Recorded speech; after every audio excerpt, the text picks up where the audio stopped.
Hello and welcome to another video from me, Rough Swordsman, Wargamer. It's an open the box and it's an unboxing of something that I came across on GameFound for a series called Solo Game of the Month. And it is Okinawa, the last battle of World War II. And this particular game is designed by Gabe Barrett. So what's all this about? You're on the island of Okinawa, and this is the last battle of World War II. The fighting is intense, the casualties are high, and now it's up to you to lead your soldiers to victory, using dice to activate and upgrade actions on your rondel as you capture objectives, defeat the enemy, and save the day. So, of course, it is for one player, can play in 40 minutes, they say, and ages 14 plus. The artwork is designed by somebody called Monnier and the graphic design by Drew Corkill. And the other unusual thing is, not sure if it's just this game or all the solo games of the month come in these like VHS cassette holders. Let's open it and see what it's all about. First thing we see are the rules. So let's have a look at those. So here's the rule book, 22 pages, full colour, glossy paper. We'll have a quick look through this. This isn't a difficult game by the looks of it, but it does look fun. Here's a breakup of everything you get for the game, which we'll have a look at, and how to set up the game, it looks like. This, I believe, is the rondel where you're going to be moving around trying to defeat the Japanese.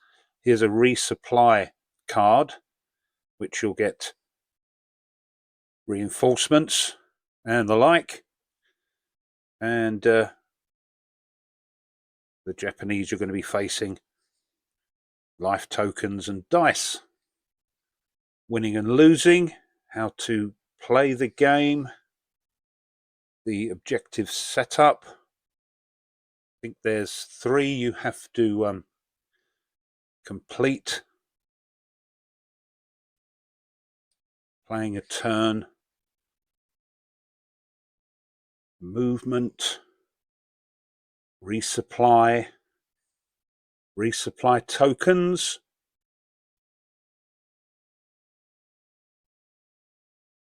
and these give you different abilities like regaining health, removing fog of war from certain enemy cards, refuel, that's for tanks and the like, activating an action card. So a pawn will be going around this rondel as far as I'm aware, and that will activate wherever it lands. That will activate that unit and you can do things with it, and it shows you on the action card how much damage it does to infantry and armor.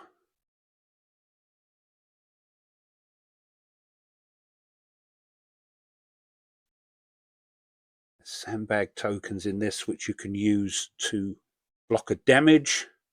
Here are the enemies. These little arrows here, when you place them out on the board, will show you which part of your units are being attacked by this Japanese card. This shows you it's a sort of infantry and has 2 health units. Fog of war, you've got to remove those, I believe, before you can attack this card. And everything is run by dice, enemy card icons and effects, Japanese soldier tokens. So not only have you got to get rid of these enemies, which are in the middle of your sort of rondel, you've got to also eliminate these Japanese soldier tokens. defeating the enemies, resolving enemy attacks, advancing enemy cards,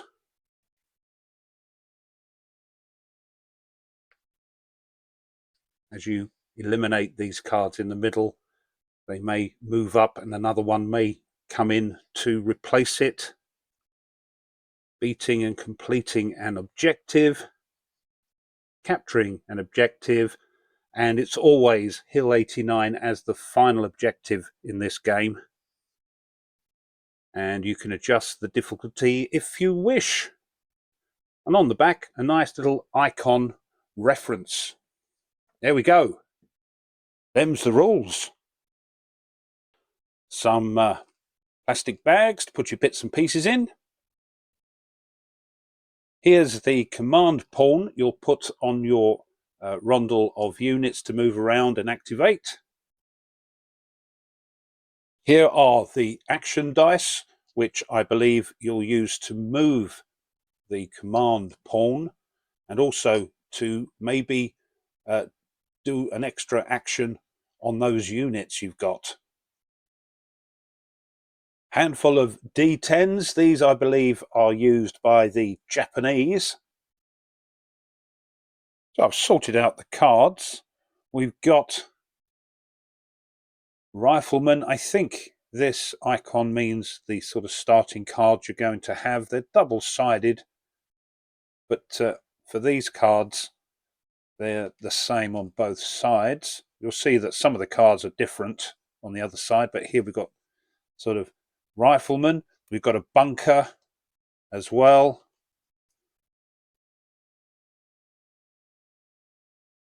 Here are some more starting cards. Scouts, radio operator. But on the other side, this means they've been upgraded and they get slightly better abilities.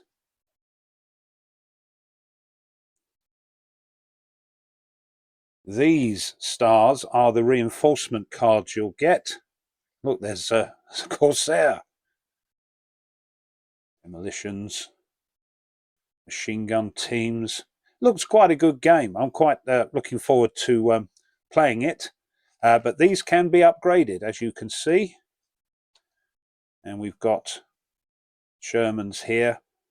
Not quite sure why they've got an upgrade on them already, but we'll work that out.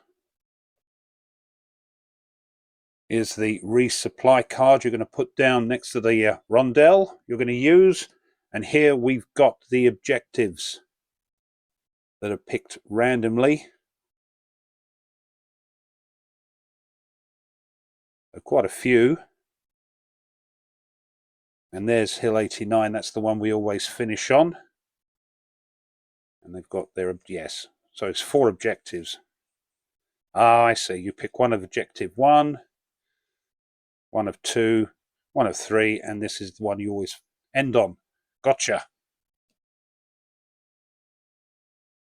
Here are the Japanese cards. We've got minefields and sort of events that happen.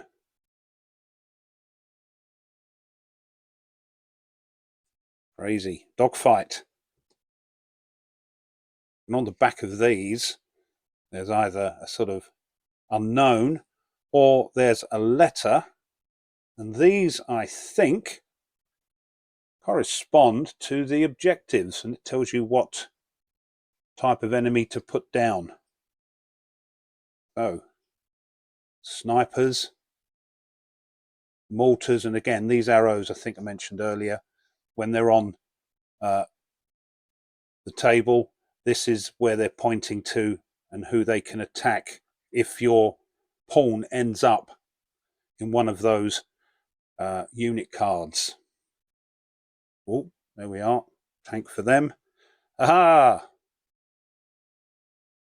There's a lot of stuff in this game. It does look as though it's going to be a bit of fun. Very abstract, of course. But it looks like it's going to have a small footprint. So it's easy to take away with you or play on a small table. And then lastly, Couple of sort of player aid cards, how to capture an objective, completing an objective, and then starting tokens and dice, and how the resupply works.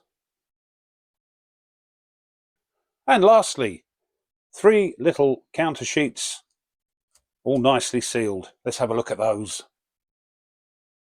Here's the first sheet. Looks like they're going to punch out nice and easy. I think these are sort of hit markers. These are reposition tokens. I think you can use those to sort of flip action cards in your rondel. Sandbags. This allows you to adjust your die rolls up or down 1. These are suppressed health tokens and medipacks. And on the other side, higher hit values. And here's the other side of those health tokens. Yes, we get what that means. All grenades as well. Here's the second counter sheet. We've got the Japanese soldier tokens there. This flagpole, along with the flag, tells you how many turns you've got or circuits on the roundel you've got to complete your objective. Bigger value for the Japanese soldiers. Not sure, I think these are fog of war. And the other side. And then lastly, counter sheet 3. We've got some more fog of war, I think. These are the numbers you're going to use to number your unit cards in the rondel. And some more first aid stuff here. And on the other side, here's the upgrades for the cards, binoculars, and some more plus and minus 1 tokens. And that's it. That's everything. No, that's not quite everything. Along with the game, I got sent this. And this is a little dice tower, which they send you, which you can use either freestanding, or if you wish, you can lock it into your box, and that'll stop those dice rolling away off the table. What a great idea. So this has been an Open the Box, an unboxing of a game from Gabe Barrett, obtained through GameFound as part of their solo game of the month. It is Okinawa, the last battle of World War II. Well, I'll tell you what, you get a lot in that little VHS box. Doesn't look a difficult game, but looks lots of fun. And hopefully you'll see it on the channel as soon as I can. But I hope you enjoyed that and you found it interesting. If you did and you haven't done so already, it would be great if you would consider subscribing to the channel. It really does help. Also, great is if you would push the thumbs up underneath the video. That tickles the algorithm and gets the little channel a bit more out there. Leave a comment. This is something I came across by accident. I didn't know about this solo game of the month. All different types of games. And this one caught my eye, obviously, because it's a World War II game. But what do you think? Let me know, because I love to read them. Thanks as always to my subscribers. Thank you so much. And quickly, just before I go, if you wish to support the channel a little bit further, you can. You can buy the channel a coffee, and there's a link for that in the description. Or if you wish, you can use the Super Thanks button, which is hidden away on the bottom of the video on the right-hand side with the 3 little dots. If you decide to do that, the channel thanks you because it helps it keep ticking along. Right, that's all for now, but I hope you can join me for the next video. So until then, as always, you take care and goodbye.